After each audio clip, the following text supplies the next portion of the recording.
역사책만 보면 잠이 오는 당신을 위해 맛있게 즐기는 역사 한 입. 조지 워싱턴, 에이브러햄 링컨, 벤저민 프랭클린까지 어쩌다 보니 미국 건국사, 그 중에서도 달러 속 인물들을 차례로 만나보았는데요. 그렇다면 이번 시간에는 행운을 가져다 준다고 해서 더 유명한 바로 그 2달러 지폐 속 주인공을 만나볼 차례입니다. 모든 인간은 평등하게 창조되었다는 인류 역사상 가장 위대한 문장을 쓴 남자. 하지만 정작 자신은 평생 수백 명의 노예를 소유했던 남자. 오늘은 미국 건국의 아버지들 중 가장 총명하고 또 가장 미스터리한 인물, 그 모순의 중심에 서 있던 천재의 이야기입니다. 오늘의 메뉴 독립선언서를 쓴 철학자, 고독을 사랑한 대통령 토머스 제퍼슨. 토머스 제퍼슨, 미국 제3대 대통령. 하지만 그는 대통령이라는 직함으로만 불리기엔 너무나 아까운 인물입니다. 그는 뛰어난 건축가, 농학자, 발명가, 언어학자, 미식가, 그리고 철학자였습니다. 벤저민 프랭클린이 실용적인 천재였다면 제퍼슨은 이상을 꿈꾸는 르네상스형 천재였죠. 하지만 그의 숭고한 이상 뒤에는 평생 그를 따라다닌 어두운 그림자가 있었습니다. 지금부터 그의 빛과 그림자를 함께 들여다봅니다. 1. 나는 내 행복을 위해 산다. 몬티첼로의 숨은 만능 지식인. 제퍼슨은 버지니아의 부유한 대농장주 가문에서 태어나 최고의 교육을 받았습니다. 그는 평생 책과 사랑에 빠졌습니다. 라틴어, 그리스어, 프랑스어 등 6개 국어에 능통했고 그의 개인 서재는 훗날 미국 의회 도서관의 기초가 될 정도로 방대했습니다. 그의 천재성이 가장 잘 드러나는 곳은 바로 그가 직접 설계하고 평생에 걸쳐 지은 집 몬티첼로입니다. 작은 산이라는 뜻의 이 저택은 그의 실험 정신이 집약된 공간이었습니다. 그는 직접 도면을 그리고 유럽의 건축 양식을 미국 환경에 맞게 변형시켰습니다. 음식 운반용 소형 엘리베이터 더메이터, 자동으로 열리는 유리문, 7일 동안 작동하는 대형 시계 등 집안 곳곳에 그의 기발한 발명품들이 숨어 있었죠. 그는 이곳에서 포도주를 담그고 세계 각지에서 가져온 식물을 기르며 밤늦도록 별을 관측했습니다. 정치의 소용돌이 한가운데에서도 그의 마음은 늘 고향 언덕의 서재와 연구실을 향해 있었습니다. 2. 펜 하나로 제국에 맞서다. 독립선언서의 탄생. 1776년 필라델피아에 모인 식민지 대표들은 영국으로부터의 독립이라는 거대한 결단을 앞두고 있었습니다. 독립의 정당성을 알릴 공식적인 선언문이 필요했고 모두가 이 막중한 임무를 당시 33세의 젊은 제퍼슨에게 맡겼습니다. 그는 대중연설에는 젬병이었지만 글로 자신의 생각을 표현하는 데는 타의 추종을 불허하는 천재였기 때문입니다. 하숙집에 틀어박힌 그는 불과 며칠 만에 인류 역사를 바꿀 불멸의 문장을 써 내려갑니다.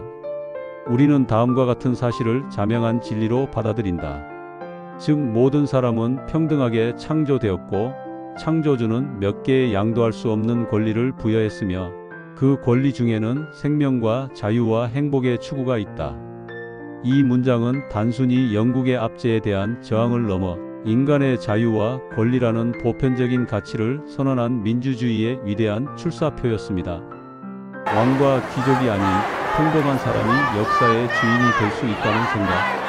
그의 펜 끝에서 탄생한 이 혁명적인 사상은 이후 전 세계 민주화 운동에 영감을 주었습니다. 3. 해밀턴 vs 제퍼슨.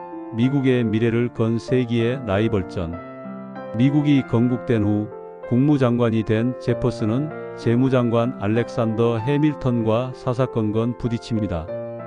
이 두 라이벌의 대립은 단순히 개인적인 감정 싸움이 아니라 신생국가 미국의 미래를 놓고 벌인 거대한 철학 논쟁이었습니다. 해밀턴은 강력한 연방정부와 상공업 중심의 국가를 꿈꿨습니다. 반면 제퍼슨은 연방정부의 권력을 최소화하고 독립적인 소농들이 국가의 중심이 되는 농업국가를 이상으로 삼았죠. 그는 중앙 집권적인 권력이 국민의 자유를 위협할 것이라 굳게 믿었습니다.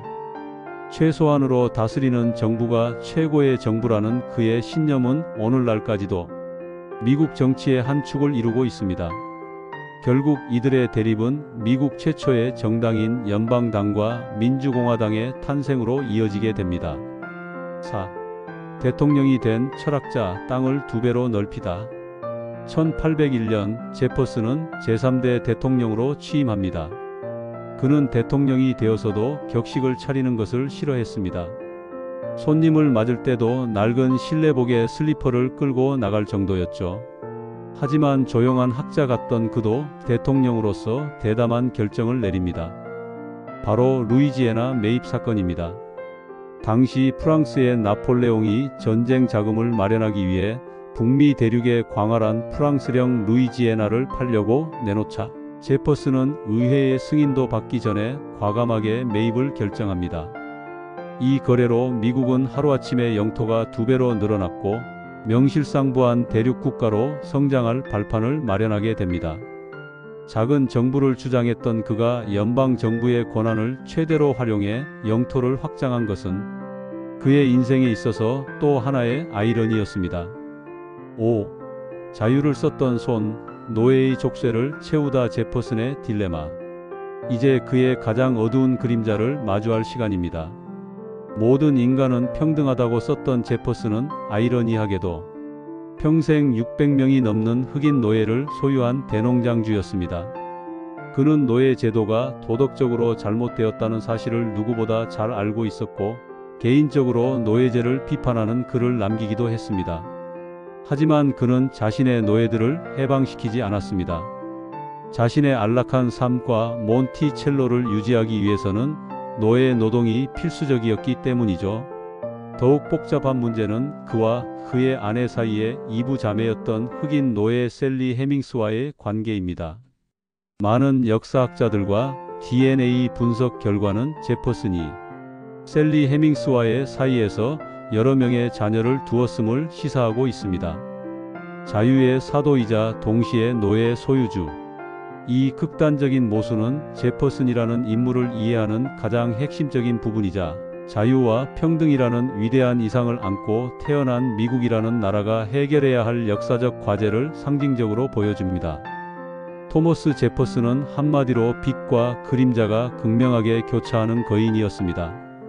그는 민주주의의 이상을 글로 썼고 미국의 영토를 넓혔으며 지식과 예술을 사랑한 위대한 지성이었습니다.